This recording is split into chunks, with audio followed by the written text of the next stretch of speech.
Muito bem, bem-vindos. Vamos para a nossa aula sobre cosmovisão. Nosso texto base de hoje vai ser Gênesis, capítulo de número 1, versículos de número 1 até o 3, e depois o versículo 26. Diz assim: No princípio criou Deus os céus e a terra. A terra era sem forma e vazia, e havia trevas sobre a face do abismo, e o Espírito de Deus se movia sobre a face das águas. E disse Deus: haja luz. E no versículo 26, nós temos aqui, quando Deus decide criar o homem, e ele diz: façamos o homem a nossa imagem, conforme a nossa semelhança, e, preste bem atenção nessa palavra, domine o homem sobre os peixes do mar, sobre as aves do céu, sobre o gado e sobre toda a terra, e sobre todo réptil que se move sobre a terra. O tema da nossa aula de hoje, dentro de Cosmovisão, vai focar num dos pilares dessa definição de cosmovisão cristã que a gente vai ver, que é a criação. O Deus criador, o fundamento de toda a ideia criacional, primordial, para a construção daquilo que nós vamos ver no decorrer das próximas aulas, que está dividido em 4 partes. Mas para isso, o que é cosmovisão cristã, então? Eu separei uma frase do José Ortega que diz o seguinte: eu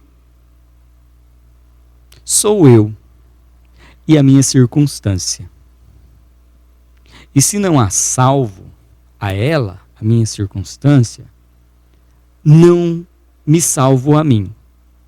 É preciso buscar o sentido daquilo que nos rodeia.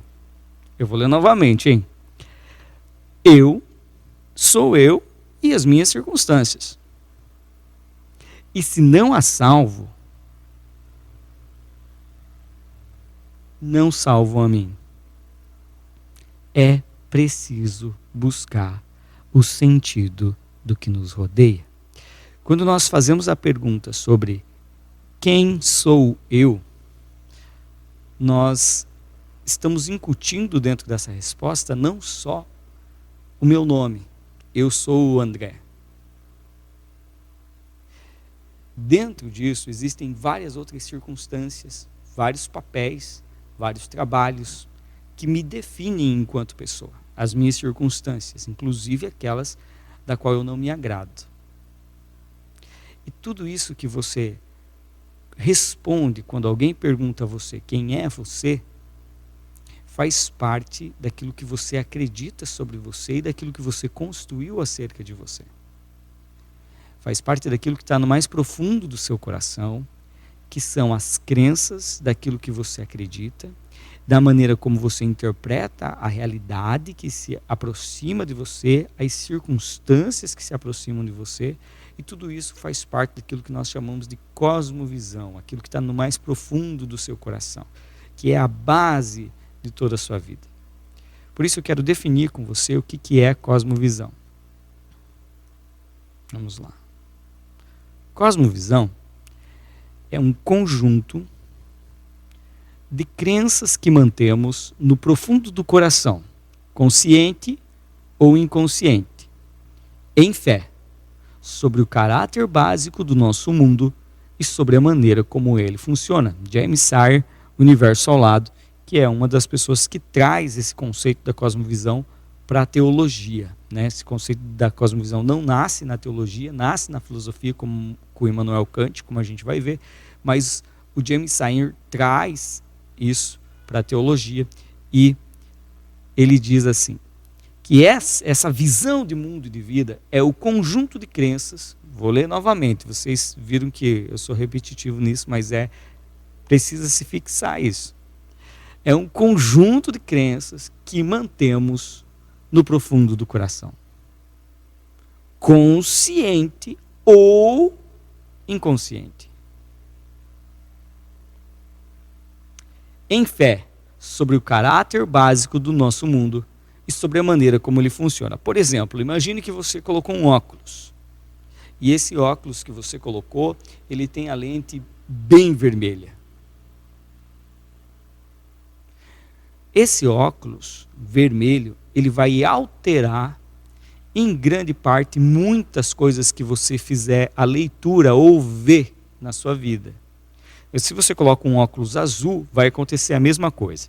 Então, para algumas coisas, pode ser que o senso comum diga para nós que aquilo é aquilo. Por exemplo, você com o seu óculos azul, eu com o meu óculos vermelho, ou ao contrário, olhamos para um papel preto.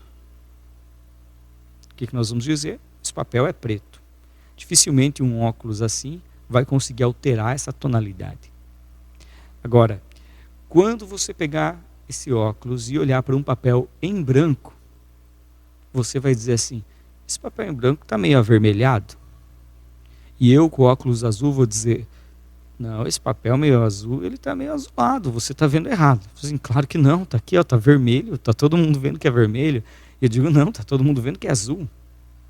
Porque a maneira como nós olhamos para as circunstâncias, para a vida, tem a ver com aquilo ou com aquilo que nós acreditamos sobre o que estamos vendo.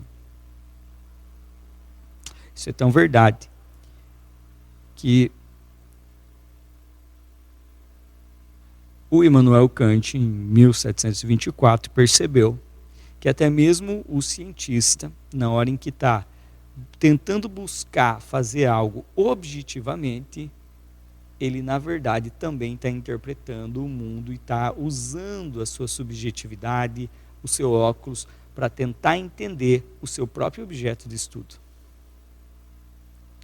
Isso é tão interessante que teve uma pessoa, que é o Max Weber, que escreveu um livro chamado Ética Protestante. Nesse livro, ele vai trabalhar como que é a visão do mundo protestante, por exemplo, em relação ao trabalho.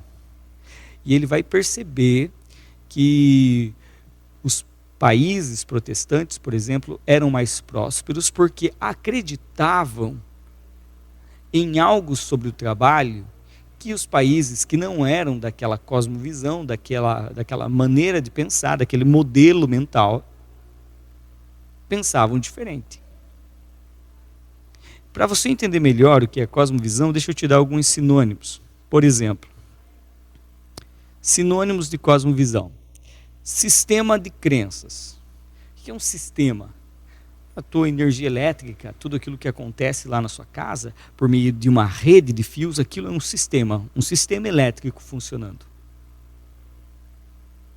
O que é um sistema? Sistema é, por exemplo, você tem um celular.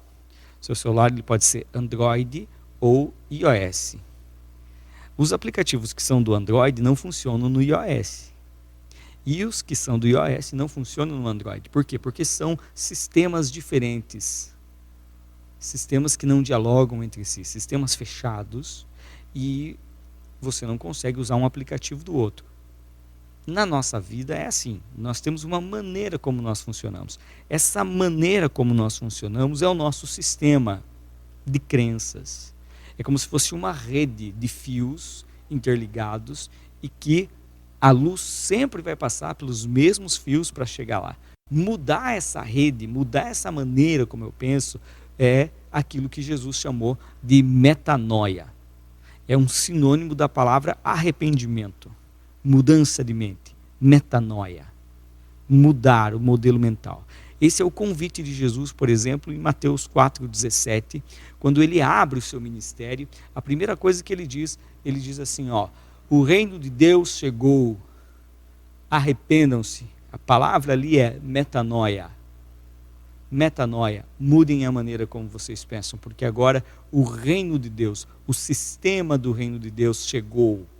Mudem a maneira como vocês pensam. É mais ou menos assim. Imagine que você mora lá na fazenda e você não tem energia elétrica. Então você tem um sistema, você tem uma maneira como você faz as coisas. Por exemplo, você coloca a carne em volta do sal para preservar e muitas pessoas enterravam a carne para preservar ela por mais tempo, porque você acreditava que aquilo preservava. Aquilo preservava, era a maneira como aquilo funcionava. Você tinha que fazer no fogão a lenha, porque você não tinha gás. E você não tinha energia elétrica, então você tinha que aproveitar muito bem o seu dia, porque depois você não teria. Então o reino de Deus ele chega, assim como chega a energia elétrica. E quando chega a energia elétrica na fazenda, alguém grita e diz, olha, a energia elétrica chegou. Existe uma nova maneira de você viver agora, uma nova maneira de você pensar. Porque o reino de Deus chegou, a energia elétrica chegou. Você precisa mudar os seus óculos, a maneira como você pensa. O reino de Deus chegou, a energia elétrica chegou. Você não precisa mais agora fazer as coisas só de dia e à noite ficar no escuro. Você pode acender as luzes, você pode preservar as coisas na geladeira. Então, para de fazer as coisas agora no fogão a lenha, que você tem um fogão elétrico, você consegue fazer, você consegue mudar. Não precisa mais você fazer algumas coisas que você sofria para fazer. Mudou, mudança de mente, mudança de mentalidade. Vamos voltar aqui. Doutrinas e dogmas são as nossas crenças que formam a nossa cosmovisão. Mas lembrando, muitas vezes você conhecer um dogma ou apenas ter ciência dele não significa que você de fato acredita aquilo. A crença que eu me refiro é aquela que está mais no profundo do nosso coração e que nós fazemos ela muitas vezes de maneira inconsciente. Ontem eu pedi para o pessoal na aula fazer, por exemplo, desenhe uma casa e um sol. E aí todo mundo pegou o papel e começou a desenhar a casa e o sol. E uma coisa impressionante aconteceu, né? Não é tão impressionante, é só para título de curiosidade. Todo mundo desenhou uma casa muito parecida, com os mesmos risquinhos. Por quê? Porque aquela mentalidade é a forma como nós crescemos. Nós aprendemos a fazer a casa daquele jeito. Isso é mentalidade.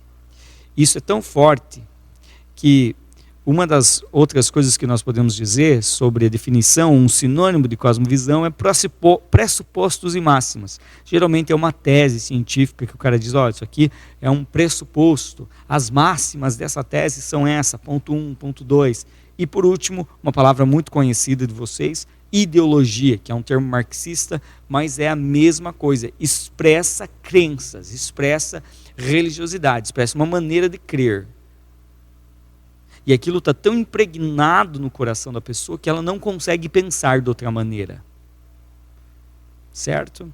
Então, muitas vezes, quando a gente trata, por exemplo, de ideologias, elas trazem para nós, elas suscitam a nós, como se aquilo, como defender algo fosse justo. Aquilo é uma questão de justiça. Mas, no fundo do coração, é uma questão de crença e não tem a ver com justiça social, ou que é inclusive um termo cristão, não tem a ver. Só que quando alguém ouve dizendo que aquilo é justo, que tem que ser assim, que tem que ser assado, porque aquilo é o mais justo, você meio que é obrigado a se comover, dizendo assim, poxa. Então todas as nossas brigas, elas surgem em meio a esses termos, ideologias, crenças, paradigmas, ok? Não está aqui, mas outra palavra sinônimo é paradigma, que está aqui embaixo, né? Então, só recapitulando para a gente finalizar aqui e trazer um tema novo, é o seguinte. Você tem uma cosmovisão, uma maneira como você lê e interpreta a sua vida. Ela funciona como uma rede, seja elétrica, seja como uma rede de pescar, e funciona também como o fundamento de uma casa. Qual que é o problema quando nós cristãos não achamos que temos uma cosmovisão, mas não temos? Achamos que somos bíblicos, mas não somos. O problema é que a gente pegou a nossa fé, construiu um quartinho ali na nossa casa, né? Tá aqui desse lado. Construiu um quartinho na nossa casa e a gente diz assim, olha, a minha fé está aqui nesse quartinho. E se alguém é muito religioso ou vem sempre para a igreja, o quartinho é maior, é o dobro do tamanho. Então você diz assim, olha, está aqui o meu quartinho, a minha fé, e eu uso a minha fé. Quando eu preciso, eu venho aqui no meu quartinho. Mas de repente, quando eu preciso ir para o trabalho, quando eu preciso viver a vida lá fora, quando eu saio das quatro paredes da igreja, eu deixo a minha fé lá no meu quartinho e eu venho para um ambiente fora da minha casa, fora do meu quarto e digo, bom, aqui é um outro ambiente. Aqui é um ambiente secular, onde não tem nada a ver com Deus, é o meu ambiente de trabalho, aqui não tem nada a ver com Deus. Poxa, mas não é isso que a Bíblia ensina. A Bíblia não ensina que a tua fé precisa ser um quartinho que você visita ou vai aos domingos. A Bíblia ensina que a sua fé, ela precisa permear, estar em todas as áreas da sua vida e fazer sentido em todas as áreas da sua vida. Tá vendo? Portanto, a sua fé não pode ser um quartinho ou um pedaço da sua casa. A sua fé, ela precisa ser o fundamento de toda a sua casa. E geralmente é isso, mesmo que você não saiba disso, ou não tenha essa consciência, ou ache que a sua fé é o quartinho que você entra de vez em quando para utilizar, a verdade é que aquilo que você acredita no mais profundo fazer. Muito bem. Isso é a definição de cosmovisão. Agora que você entendeu, vamos tentar entender aí qual que é a nossa cosmovisão bíblica da vida e quais são os pilares da fé cristã que nós vamos defender nessas próximas aulas. A primeira delas é a afirmação de que Deus criou. Deus criou. É a ideia do primeiro pilar. Deixa eu mudar aqui o slide só para você ver. Deus criou. O segundo pilar é a queda. A queda tem a ver com o pecado que entra no mundo. Então Deus cria com um propósito original e você tem uma ruptura, uma rebeldia do homem contra Deus. O homem quer ser Deus. O homem, ele tem a intenção de se tornar como Deus. Então o homem rejeita a Deus, se rebela contra Deus. É como você vê o diabo querendo ser como Deus. Então ele incentiva o homem também, que se o homem fizer aquilo, ele vai ser maior do que Deus. E o homem, a criatura, acha que isso é possível. Então ele rompe com Deus. E no momento em que ele rompe com Deus, porque Deus dá a ele o livre-arbítrio, que é o fator fundamental para amar, você não pode amar ninguém como um robô, você não pode ser um robô, porque senão não existe amor. O amor, ele tem a ver com essa liberdade de escolha. Então o homem rompe com Deus e nós temos uma ruptura que nós chamamos de pecado original, que é a queda. E essa queda do homem, surge uma necessidade de resgatar o homem, ou deixar o homem à deriva. Então Jesus se prontifica e vem, e a Bíblia diz que ele foi morto antes da fundação do mundo, porque Deus amou o mundo antes de tudo isso, e Deus sabia que existia essa possibilidade. E mesmo assim, Deus resolveu criar o homem, porque no dia que o homem pecasse, Deus enviaria ou viria ele mesmo atrás do homem. É isso que nós chamamos de redenção, é essa busca. Essa redenção tem a ver com a restauração do propósito original, da gente voltar à origem do que Deus criou. Então, a restauração, redenção, ok? Redimir, todas essas palavras têm a ver com a criação. Então, você não consegue entender redenção em Cristo se você não entender criação. Você não consegue compreender a profundidade do pecado e o que o pecado fez se você não entender criação. Então você precisa entender que Deus criou, e esse é o fundamento bíblico, para poder entender os outros pilares da fé cristã. E você precisa entender consumação, porque existe um processo redentivo acontecendo agora. Existe um processo redentivo acontecendo, e esse processo de restauração das coisas em Cristo e para a glória de Cristo, é o retorno ao propósito original. Então, por exemplo, no céu não vai ter fome.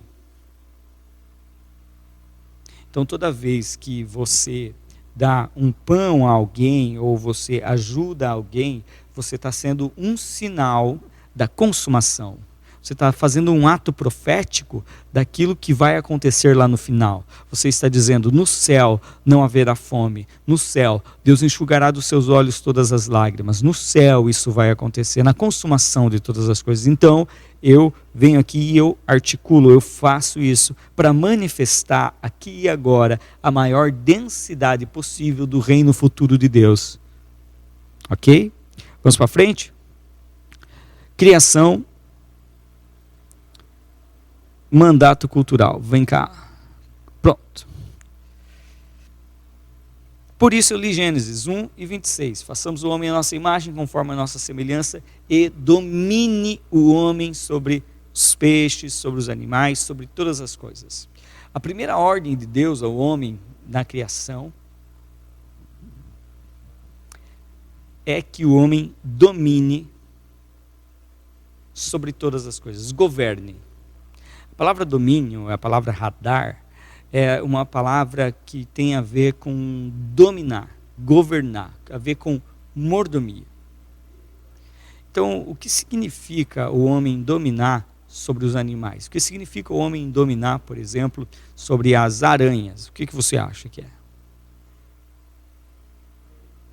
O que significa o homem dominar sobre os cavalos? O que significa o homem dominar sobre as árvores, sobre os vegetais, sobre a terra? O que significa? Vou te dar uma segunda palavra para você poder entender isso. Ciências. Por isso que na teologia nós chamamos de mandato cultural. É quando o homem é chamado por Deus a produzir ciência. Porque se tem um Deus criador, então também existem leis que regem essa criação. E o homem precisa descobrir essas leis e produzir ciência, dominar sobre as coisas. Por exemplo, quem domina sobre os desenhos e sobre a arte de fazer uma casa? Nós chamamos essa pessoa de arquiteto, porque ela domina sobre aquilo, ela domina sobre a arte dos desenhos de casa, por exemplo. Ela domina, ela dominou, ela cumpriu a ordem, o mandato cultural. Então, mesmo a pessoa não crendo em Deus, toda vez que ela domina sobre algo, ela também está ali representando a imagem e a semelhança de Deus, cumprindo a ordem, o primeiro mandato de Deus, que é o mandato cultural, que vem antes do mandato missiológico, é claro, né, porque é um mandato criacional. Compreender isso é tão importante porque muitas pessoas acreditam que o trabalho, por exemplo, é uma maldição. Muitas pessoas acham que nós, lá no Éden, ou no Jardim do Éden, a gente não trabalhava, quando isso não é verdade. Deus criou o jardim, colocou o homem no jardim para cultivar o jardim, e o jardim era um modelo de tudo aquilo que o homem deveria espalhar pela terra. Toda a terra deveria ser um grande jardim. Cuidado pelo jardineiro, que é o homem, que governaria aquilo ali, que administraria aquilo ali para a glória de Deus. Não é isso que acontece porque nós rompemos com Deus e saímos do modelo do jardim para construir cidades à nossa imagem, à nossa própria semelhança.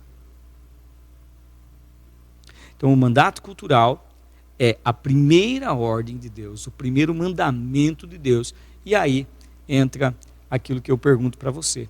O que é que você tem dominado para cumprir o mandato cultural? Quais são os seus talentos?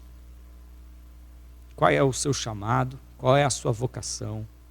O que Deus tem preparado para você dominar, ativar isso e dominar sobre aquilo para fazer com excelência. Esse é o chamado de Deus para você.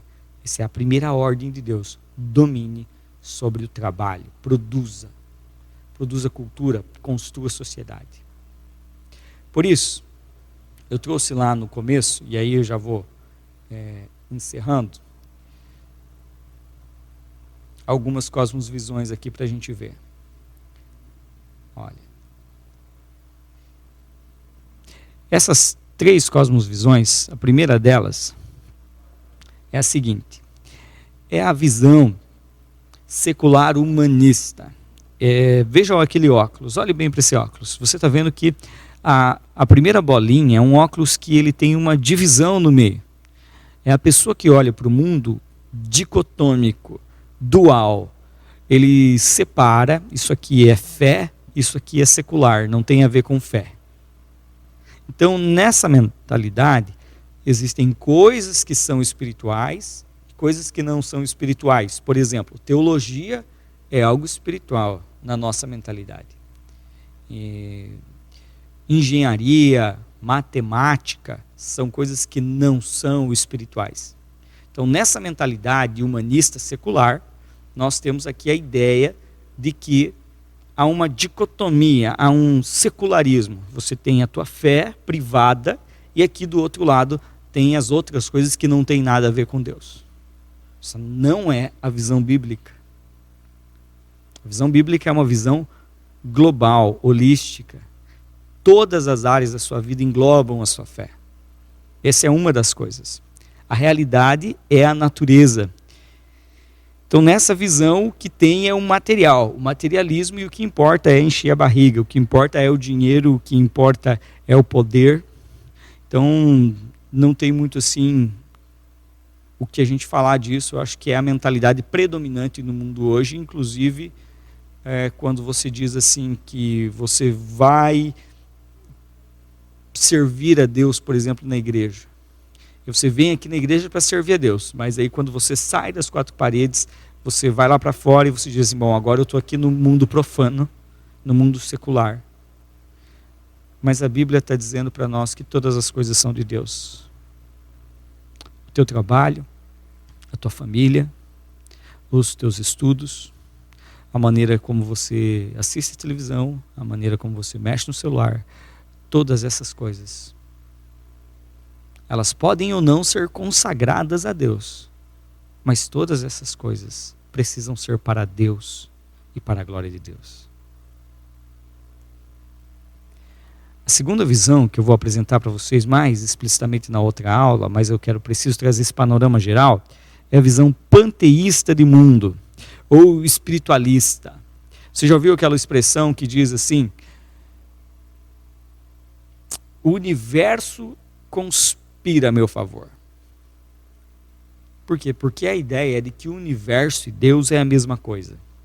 Então existe uma energia nesse universo e eu preciso usar cristais, eu preciso usar o filtro do sonho, eu preciso jogar sal aqui, eu preciso fazer alguma coisa nesse sentido para que aquele espiritual ele aconteça ali, ele se manifeste ali. Eu preciso fazer alguma coisa espiritual para que esse universo conspire, porque está passando um monte de energia aqui, você não está sentindo? E eu preciso captar essa energia para mim. Porque o universo é vivo, essa é a ideia panteísta. Deus é o universo, por isso que tem ali um olho bem grande, porque engloba assim como se Deus fosse o próprio universo. Você perde a dimensão pessoal, de que Deus é pessoal, relacional, indivíduo. Deus é uma pessoa. Então, na fé cristã, nós não acreditamos nisso porque Deus ele é uma pessoa que se relaciona com a sua criação. E ele não é a criação em si. Deus criou. A criação é algo à parte de Deus e que pode se relacionar ou não com Deus. Visão teísta, ela é assim. É uma visão que diz que Deus criou, então todas as coisas são de Deus, por Ele e para Ele. Mas Deus é algo que transcende a criação, que está além. A existência, Deus criou a existência. Nós poderíamos dizer aqui, se você não me interpretar mal, que Deus nesse sentido não existe. Porque a existência é um produto da criação. Deus criou a existência. A existência pressupõe que existe um início, um meio, um fim. Existe algo que é temporal. Para Deus, Deus é atemporal. Deus está fora do tempo e Deus é eterno. Então Deus não foi criado. Deus é. Nós existimos. Deus é. Nós existimos. Está entendendo? Então, nessa visão, todas as coisas criadas são de Deus. O mundo é de Deus. O trabalho é de Deus. As ciências são de Deus. Tudo que você faz é de Deus. A diferença é que você pode fazer para Deus, pode fazer para você mesmo, ou pode fazer com qualquer outro motivo. Mas a ideia da fé cristã, da cosmovisão cristã, é que você faça para Deus. Deus criou para isso.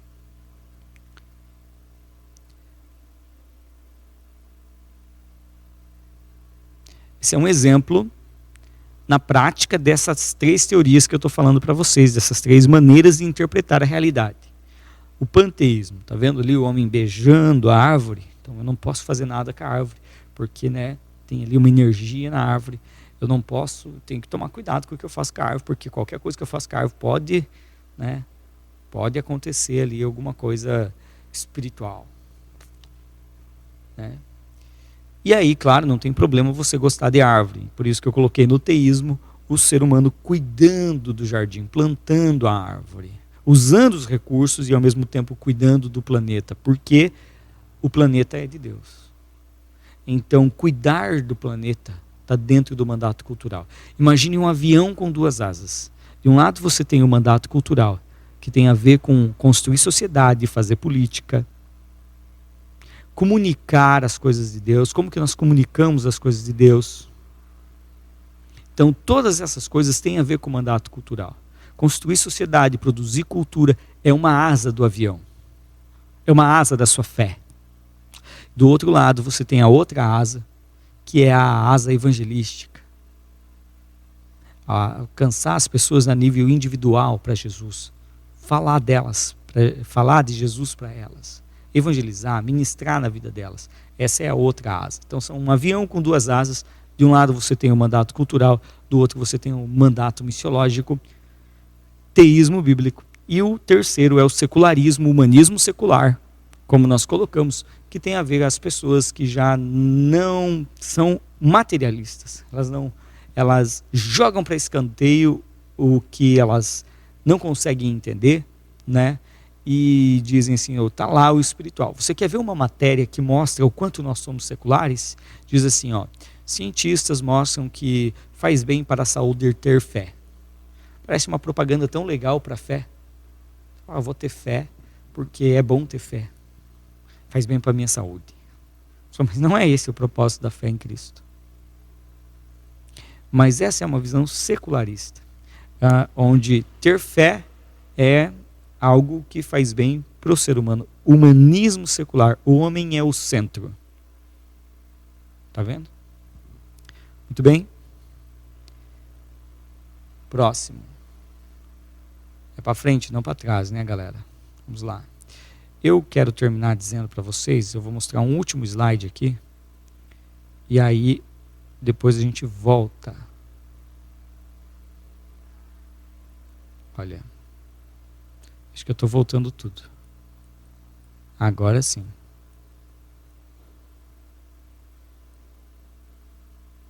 Muito bem. Olha esse slide. Não sei se aparece bem para você. No centro você tem Cristo, o reino de Deus. E do lado de Cristo você tem todas as esferas da sociedade. Você tem ali política, religião, psicologia, histórias, economia, estética, família. E perceba, Cristo é o modelo para tudo. Nós vivemos para Cristo. Então nós levamos o reino de Deus em todas essas esferas. O que é o reino de Deus? O domínio de Deus, o governo de Deus. Como fazemos isso? Através do mandato cultural, produzindo ciência, produzindo leis, construindo sociedade. E a crença é fundamental na construção da sociedade. A crença é fundamental. Cristo é o centro de tudo isso. Nós levamos o reino de Deus para todas as áreas, inclusive dentro da religião, porque o pecado afeta as coisas dentro da igreja. Então, dentro da própria igreja, dentro da própria religião, nós precisamos levar o reino de Deus. Todas essas áreas precisam do reino de Deus. Ok?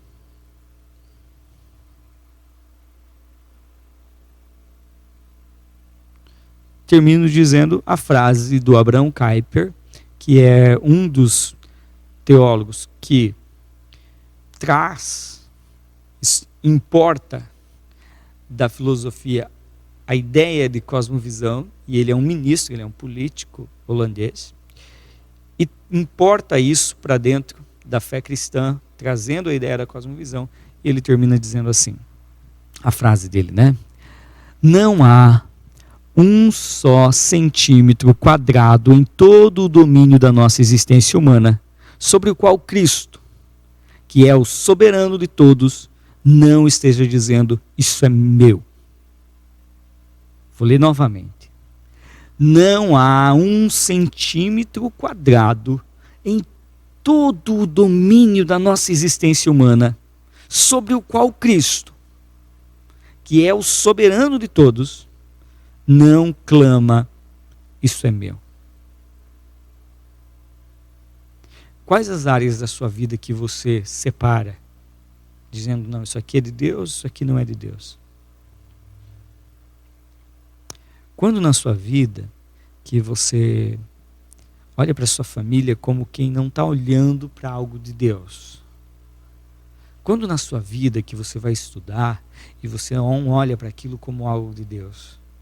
Todas essas coisas que você tem na sua vida e que são as suas circunstâncias que formam o teu eu, são de Deus.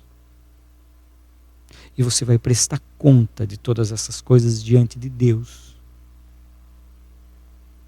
Se você fez ou não fez para a glória de Deus. Por isso, entender que todas as coisas que foram criadas para um propósito. E que esse fim desse propósito, o sentido da existência dessas coisas, se encontra em Deus, faz nós concluirmos que tudo aquilo que guia a nossa vida, consciente ou inconsciente, precisa voltar a encontrar respaldo na pessoa e na presença de Deus, lá em Gênesis, na criação. Deus criou. Deus criou. Todas as coisas foram criadas por Ele. E para terminar, se em Gênesis nós iniciamos ali dizendo que Deus criou todas as coisas, que o Espírito de Deus se movia, e que a palavra que saía da boca de Deus era uma palavra criadora, em João nós temos a resposta de quem é essa palavra. João capítulo 1 diz que essa palavra, no princípio, uma clara referência a Gênesis 1, no princípio era a palavra. A palavra estava com Deus. E a palavra era Deus. A palavra era Deus. Quem é essa palavra? Jesus. Porque o verbo, a palavra, se fez carne e habitou entre nós. E nós vimos a glória de Deus. Por isso, amados, criação é algo fundamental para a gente entender os fundamentos da nossa fé. Na próxima aula, a gente vai ver sobre a pior pandemia do mundo, que é o segundo pilar da fé cristã, a queda. Tá bom? E a gente vai conversar um pouquinho sobre como que essa queda interferiu em todas as áreas da nossa vida e como que nós podemos voltar aos propósitos originais de Deus para a nossa história. Que Deus te abençoe e até a nossa próxima aula, se Deus quiser.